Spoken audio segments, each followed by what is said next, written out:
because Mike Jones came probably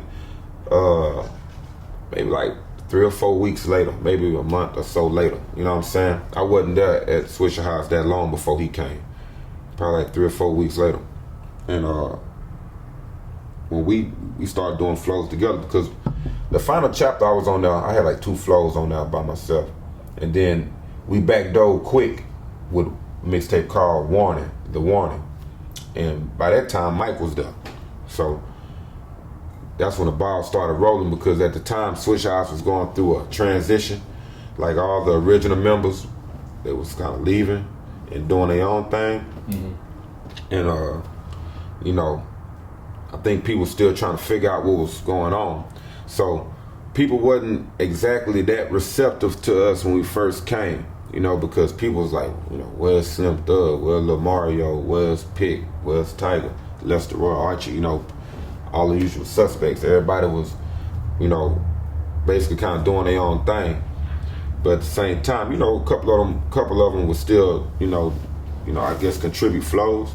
But, you know, they was for the most part doing their own thing. So it was for a little, I'd say the first 6 months or so, you know, 4, 5, 6 months, it was kind of like a culture shock to people. You know, they had to, you know, it's like, who are these guys? You know what I'm saying? So after that, you know what I'm saying, when we would go out of town to push the mixtapes or whatever, you know, people would start, you know, oh, you're Magno, you know, and they would recite verses or whatever. And that was just like the best feeling. Mike and I went to Nimitz together, man. I met Mike 9th grade, you know what I'm saying, through a mutual partner, my boy Damian Davis. You know what I'm saying? We was, my boy Damian Davis and I, we was playing basketball for the school at the time. And Mike was, you know, he played too, but he didn't play for the school. But you know how we used to, y'all know how I used to play basketball in the morning before the bell ring. Yeah. He was one of them dudes always bad, but Mike could play though. Mike could play. Matter of fact, I used to play against him in the YMCA too. You know what I'm saying? He asked him and my boy Damian Davis, they was in the on the same YMCA team together against me and a few of my partners. So, you know, we all played for Greenspoint YMCA.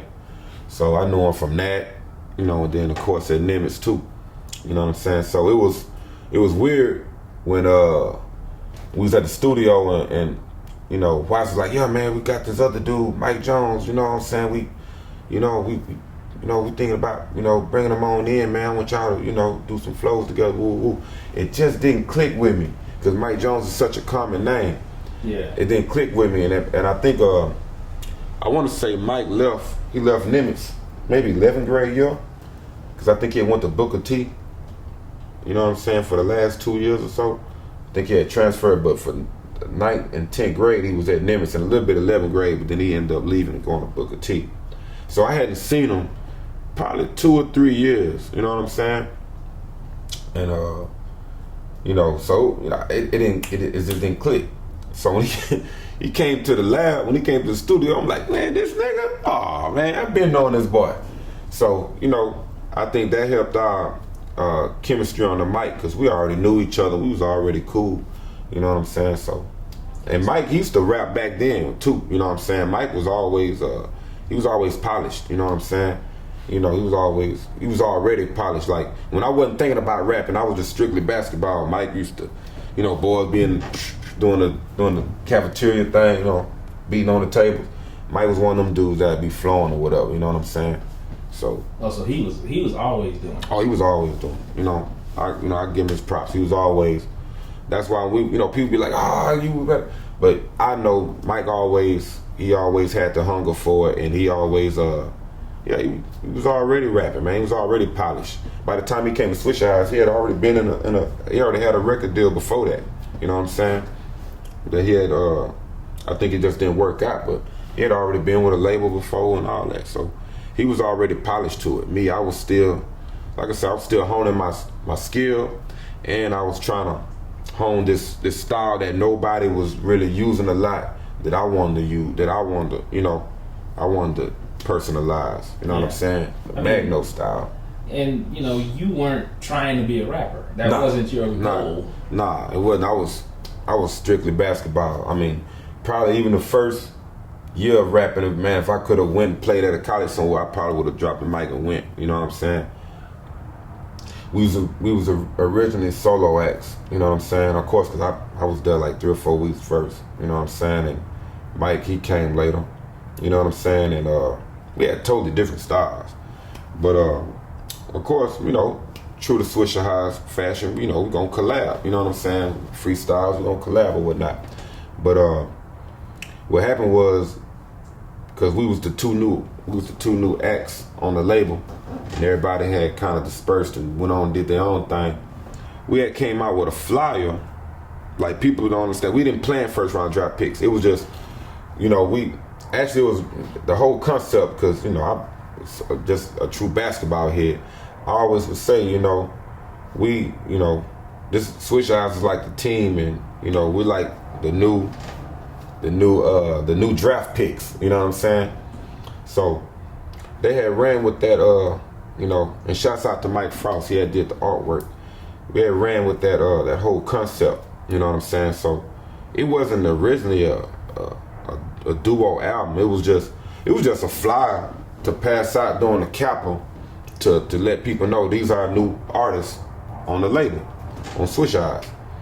But people looked at it and thought it was a cover. They thought it was, and actually the actual first round draft pick cover, that was the flyer. You know what I'm saying? I didn't know that. That was the flyer. So it was just promoting, it said Magnificent, the Rookie of the Year. And then it would say Mike Jones, promoting his album, promoting my album. First round draft picks, the cover was really promoting both of our solo projects. It's just that people thought that was, they thought that was a cover for a duo project, and they started asking for first round draft picks. They thought that was the title. That was just a promotional slogan. You know what I'm saying? So it's like an introduction, right? But they took it as promotion for an album. They thought it was an album cover. It was just a flyer. It's just no different than letting you know. If we had a third artist on that, we would have been on there too.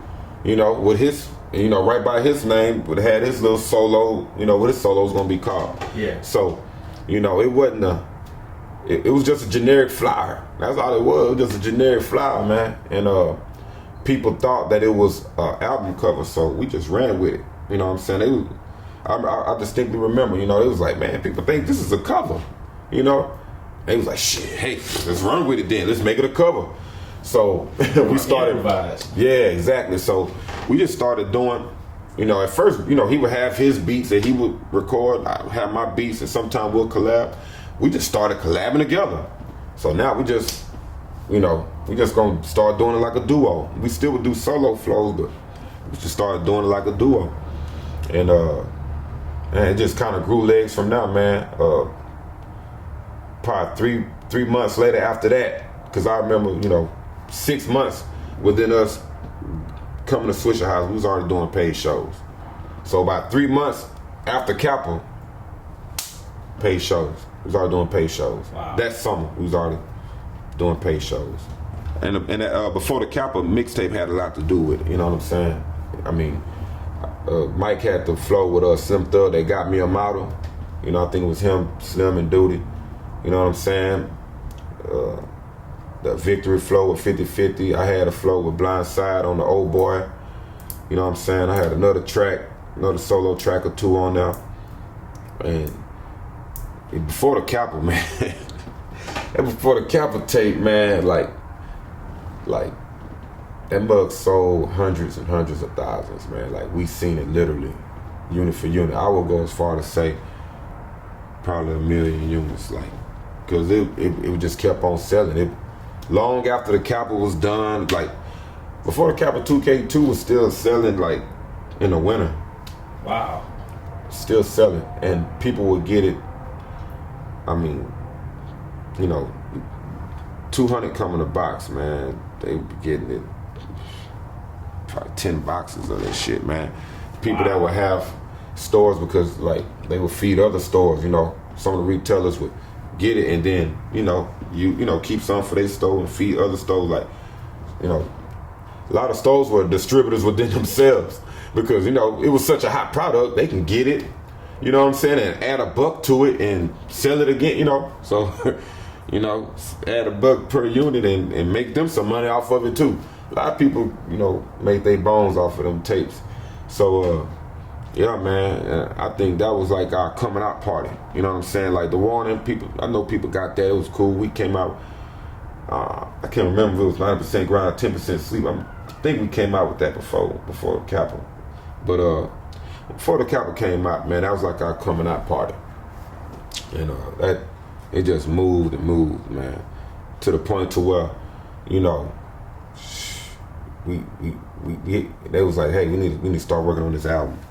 We need to start working on this first round draft pick album. Even though it dropped February of 03, we was already recording probably that summer of 02, the previous summer. Wow, so y'all was already working on the album while y'all were doing mixtapes.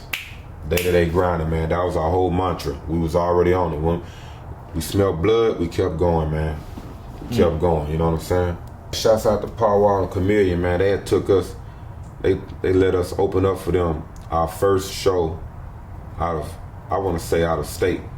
We went to Pensacola, Florida. You know what I'm saying? To Roy Jones Jr. He had a club out there called Star 69. Yeah. And I mean, we went to his crib and everything. You know what I'm saying? He had a studio that was the size of somebody's crib. Shit, like it was an actual crib that was a studio. You know what I'm saying? But shouts out to Powwow and Chamillionaire, man. We went out there to Pensacola, Florida to open up for them two in the Color Changing Clique. And that's when we knew we had something. That's when we really knew we had something. I mean, you know, doing stuff, you know, in state and whatever, you know, we knew we was on to something. But when we went to Pensacola, Florida, and we rocked it, you know what I mean? And that, you know, they ain't have to do that. That was real. Salute.